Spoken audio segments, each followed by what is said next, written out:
Bonjour à tous, ravi de vous retrouver pour une prise en main du Specialized Levo SL Comp Carbone. Alors je profite de ces journées organisées à Superbest dans le cadre du Festival Bike dans lequel j'ai participé hier avec une très belle randonnée de 50 km et qui était dans des conditions assez difficiles, une température fraîche, de la pluie, un sol très glissant, boueux, plein de racines.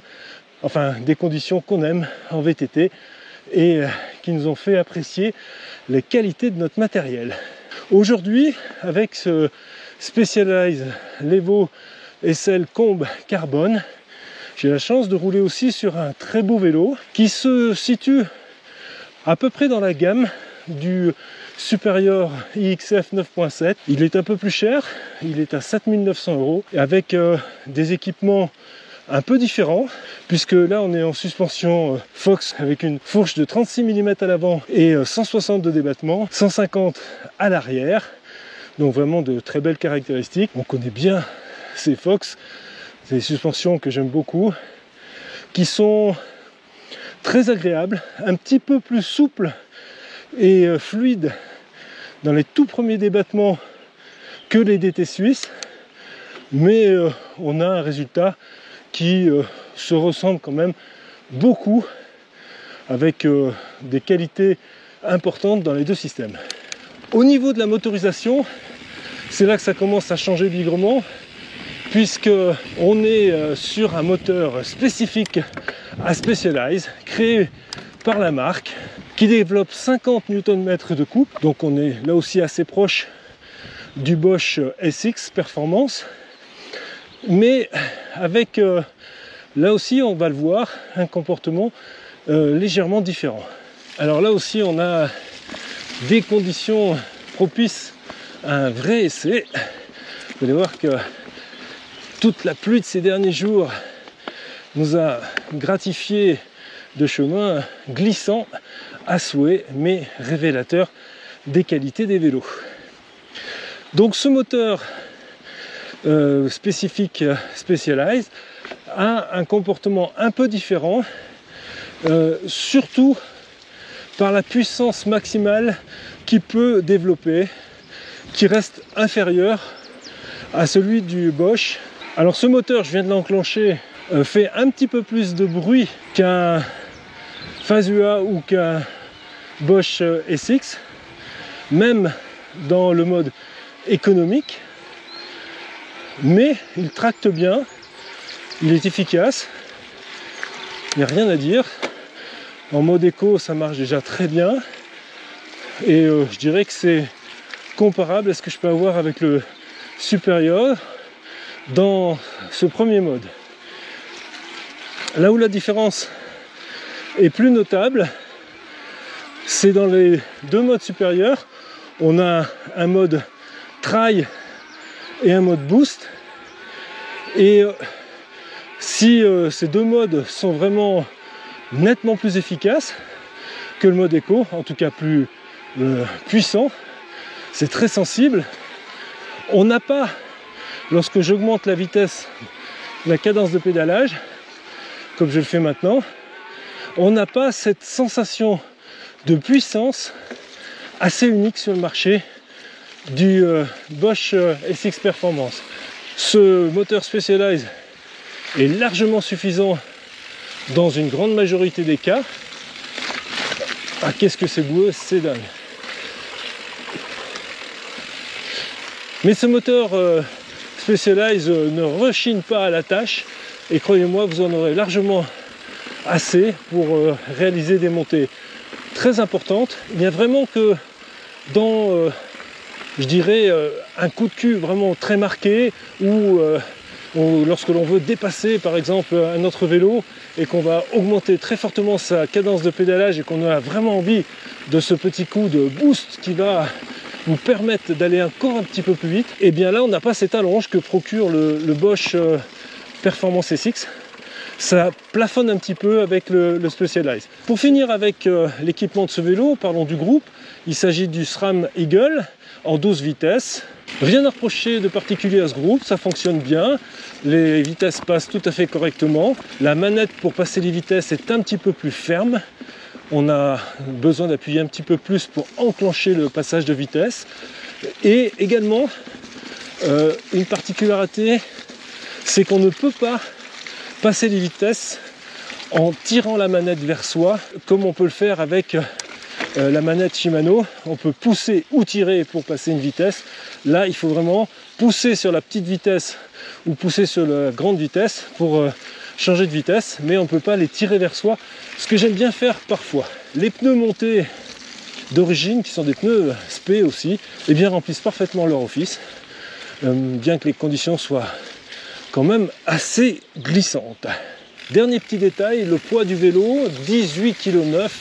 C'est amusant, c'est exactement le même poids que le Superior XF 9.7. Il faut dire que ces deux vélos sont vraiment orientés vers la même cible clientèle, à savoir des gens sportifs qui ont l'habitude déjà d'une bonne pratique du VTT, que ce soit en musculaire ou en électrique, et qui n'ont pas peur d'utiliser leurs petites jambes pour suppléer au moteur ou l'aider toutefois à bien passer dans des endroits un petit peu compliqués.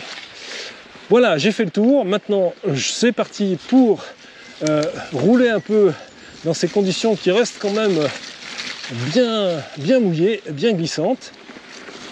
Et on se retrouve juste après.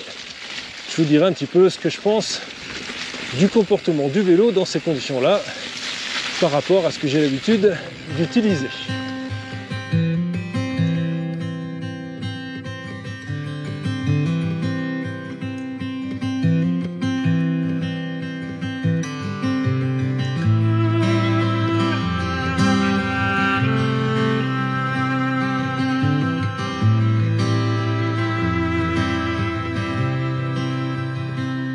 Let the first sound you hear be a beating heart. Allez, premier petit retour sur ce Levo SL. Bien comme d'habitude, hein, ce sont des vélos chez Specialized qui sont très bien étudiés, faits par des cyclistes pour des cyclistes. On se sent tout de suite chez soi. Excellente position de conduite. Ni trop sur l'avant, ni trop sur l'arrière. On a une géométrie qui est juste parfaite. Franchement, très confortable.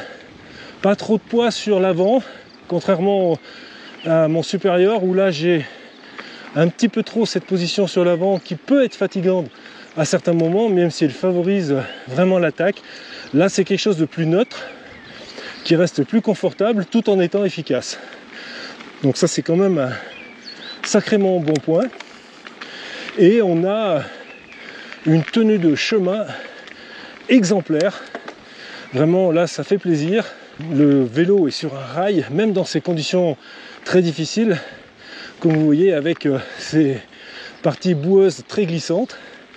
Et bien, à la fois grâce à cette géométrie et à la qualité des pneus, il faut bien le dire aussi, eh bien, je me sens quand même en confiance, peut-être un petit poil plus stable qu'avec le supérieur. Les suspensions sont agréables, efficaces, elles font parfaitement le taf. Le freinage est particulièrement agréable, très progressif mais quand même puissant, peut-être un peu bruyant. Les disques chantent très facilement dès que c'est un peu mouillé et ça finit par être un peu agaçant. Maintenant, en tout cas, l'efficacité est au rendez-vous. Ah, j'oubliais aussi un point qui est important et qui peut aussi justifier une certaine différence de prix par rapport à des modèles qui n'ont pas cet équipement. On a là non seulement un petit écran qui permet de connaître à la fois le pourcentage de batterie, qui permet aussi d'avoir la vitesse, qui permet d'avoir beaucoup d'indications, qui est plus complet que d'autres que j'ai vus sur beaucoup d'autres VTT, qui est bien sûr complètement paramétrable grâce à l'application sur le smartphone. Donc c'est quand même pratique, même si on n'a pas de GPS, on ne peut pas s'embarrasser en montant un GPS sur son vélo, eh bien on a pratiquement toutes les infos, à part la navigation, qui sont à disposition ici, et c'est quand même bien agréable. Voilà, ça c'est un équipement qui à mon sens devrait se généraliser. Bon point pour Specialized, c'est très agréable à utiliser. Alors à l'inverse, dans les points qui m'ont chagriné, eh bien ces câbles apparents qui ne sont pas intégrés à la potence, comme on peut le voir sur les vélos plus modernes, avec un prix quand même à 7 900 €, on aurait pu attendre une finition et un passage des câbles intégrés. Les suspensions, si l'arrière a bien un blocage, ce n'est pas le cas de la fourche, et là aussi ça m'a gêné sur des parties roulantes en montée, on pompe un petit peu. Alors là je me suis mis en mode turbo, le mode le plus puissant sur ce Specialized, et ça marche très bien, il n'y a aucun souci. Je peux vraiment franchir des obstacles déjà conséquents, des pentes fortes, bref, ça marche, ça fonctionne, ça passe.